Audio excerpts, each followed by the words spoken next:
Hi friends, today's topic is quite interesting, isn't it? And in fact, it is quite debated upon and discussed upon many a times. Most women keep complaining that men keep forgetting things, like their husbands may keep forgetting things, like if they ask them to pick up groceries on the way back, they forget. They have to attend a family get together or function, they forget the date. They were supposed to attend a parents teachers meeting and they forget. So this leads to the question, are men really forgetful or is this just a stereotype? Well, the ladies who keep complaining that men are forgetful will also remember that when it comes to memory related to certain things, men are having an amazingly advanced memory. Like if you say they will remember every detail of a cricket match they enjoyed, and they will know when their favorite cricketer had hit a century, in which match, on which date, in which stadium, everything with full minute details. They may also remember all the details of the business meetings that they're supposed to have. They will remember each and every detail of their client, their background, when they're supposed to meet, which date they're supposed to meet, and everything. This is quite possible, isn't it? Then if they had a bad memory, they would forget these things also.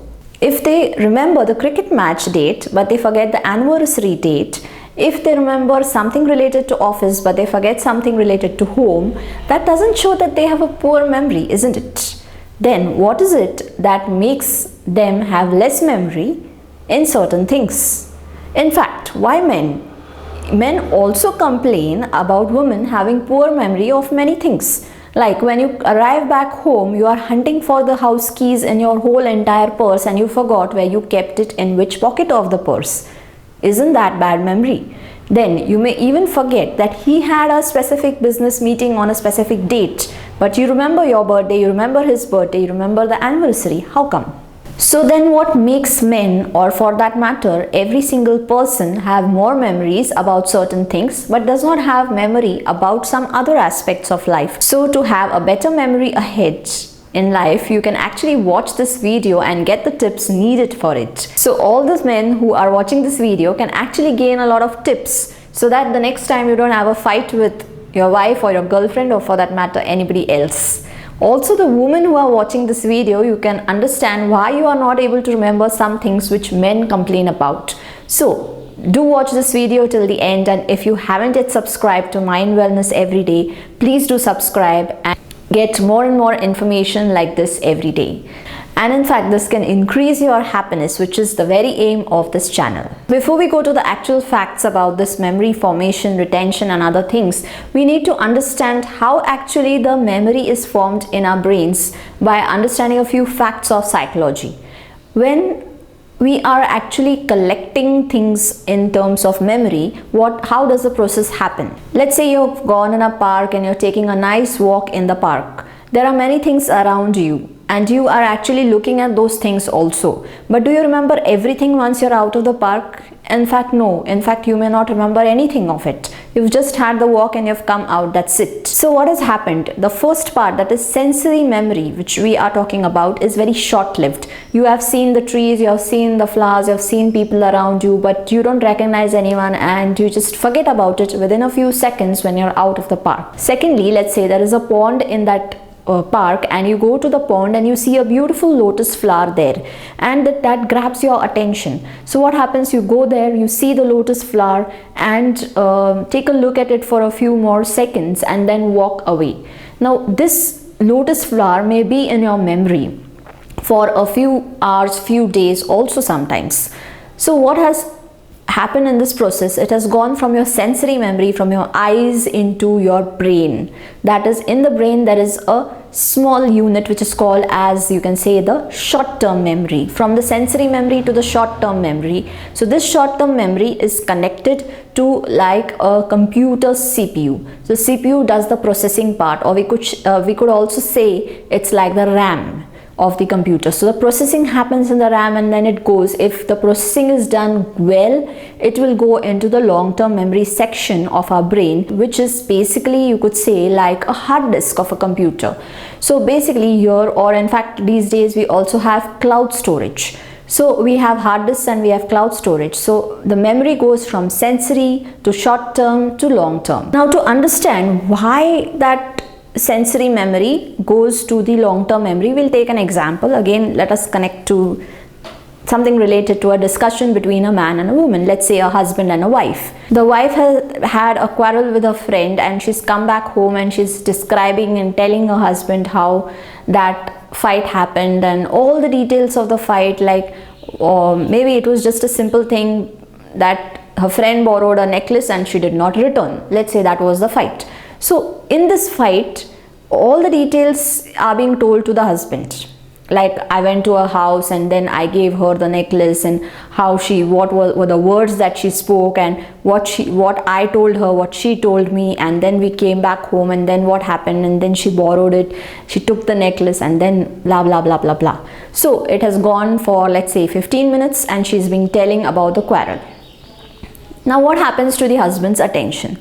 After 2-3 sentences, he understands that okay, there was a fight because of a necklace, and that's it. So after that, the next 10 minutes, whatever you're telling, if you ask him in detail, he will tell you nothing afterwards, because he'll remember nothing. What happened?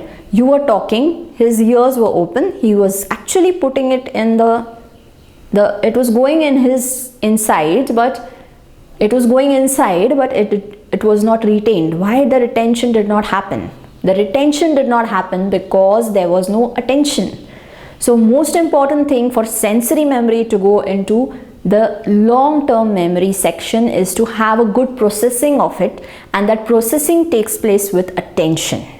So look, I mean, there are many students in class, like specifically backbenchers. We find that, like when I used to be in school or college, or for that matter, I used to always sit on the backbench and daydream. So whatever was happening in the class was falling on my ears, but it was not going inside. I could see the teacher, I could see people sitting around writing things, but I could not have any memory of that class. The reason? No attention. So even for children, even for men or women, whatever the matter is, it is more of the attention which is needed in a particular situation, so that goes into the next processing of the memory. Sometimes attention needs repetition, but repetition without attention will not give you any benefit. So even if you tell the same story to your husband 10 times without having his attention, he will not be able to memorize it.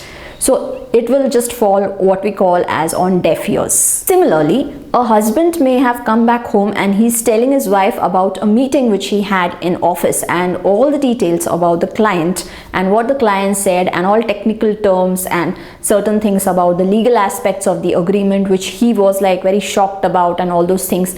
The wife doesn't know about those things and she's not interested. So when she's not interested, she has no attention, and when there's no attention, there is no memory. So after 3 days, when he says, okay, I told you about the agreement and all those things, you don't remember anything. What has happened? It has not gone from the sensory memory to the processor, and from there it has not gone into the long-term memory section.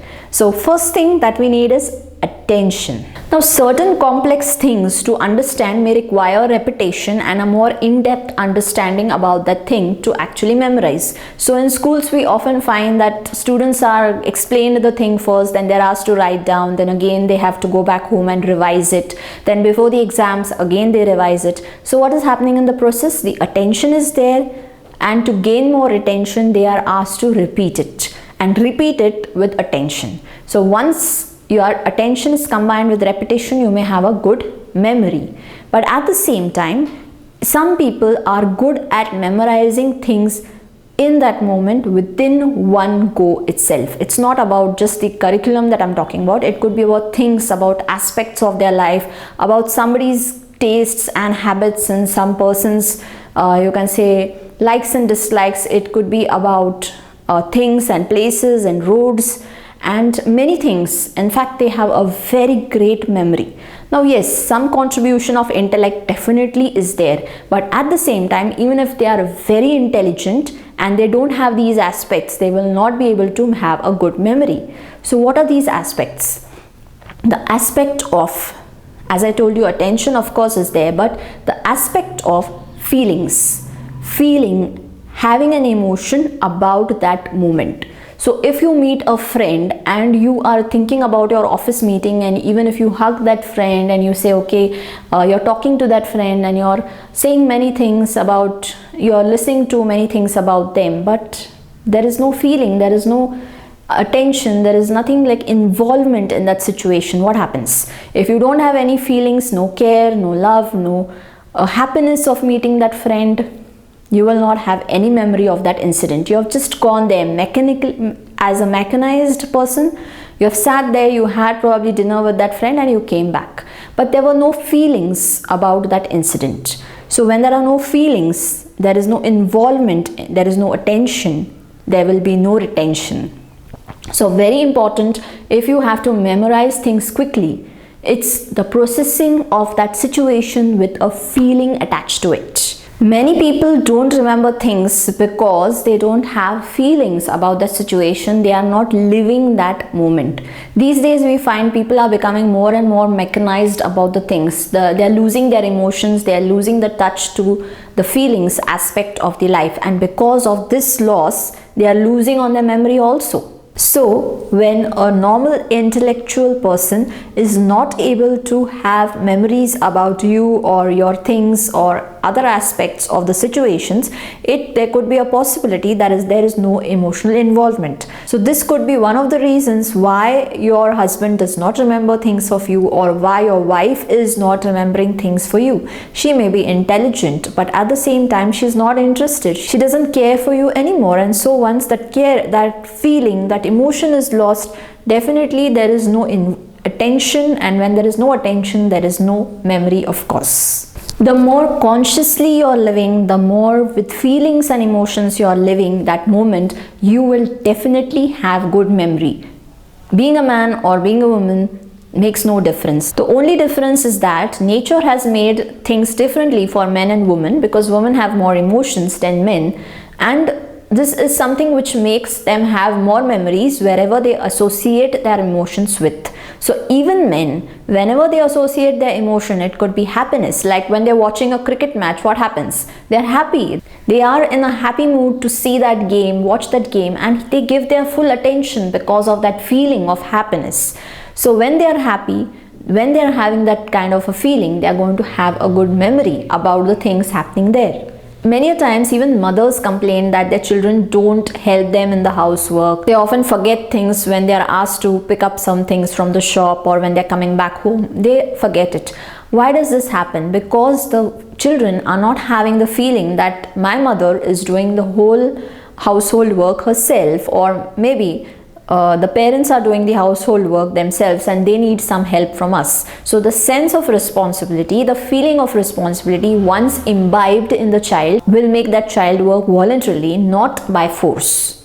Sometimes children do remember things, but they may also remember it out of the feeling of fear. Just like husbands remember the wedding anniversaries and birth dates out of fear. Most of the times what happens, we have so many distractions today and so many things we are multitasking at one time, that whenever we are in a particular moment, we are thinking of something else. Like we are at home and we are thinking of office. When you are at office, you are thinking of some task which is related to your children or your home. When you are somewhere else on a trip, traveling and doing something, you're thinking of, oh, what investments should I make so that I earn more money when I go back. So all these things are making the process of living that moment and having the full feeling of that moment less and less. So stop living mechanized. Take another example. When you are reading a book, when you read it, just read the book without any emotion, and after the book is over, just try and recollect what has happened in the book, and do you remember anything of it? You will remember less things. But now when you're reading that, let's say it was an autobiography of a great leader. So when you're reading about that leader, try and go into a feeling state. That means feel the emotions. Like if that person has suffered in the childhood, oh, you try and imagine how much suffering that person has gone through, the struggle that the person has gone through. So try and imagine, put more empathy, more feelings when you're reading, and then go back at the end of the book and try and recollect what has happened. Do you remember more this time? So be in the moment, be with full feelings, full emotions, and then definitely you will have an excellent memory in the process. So the key to unlock happiness in your life, to have more memory, and to probably not get scoldings from other people around you, you need to have these three aspects. One is attention. Second is repetition if needed. That means if you feel that you need repetition to keep it in your mind, definitely you can do it. And the third is feelings and emotions and being in the moment. Hope this video helps you, and if you have any feedback, you can definitely post on mindwellnesseveryday@gmail.com. So thank you for watching. Take care, and hope to see you in the next video, which I'll be making for you on more and more happiness tips.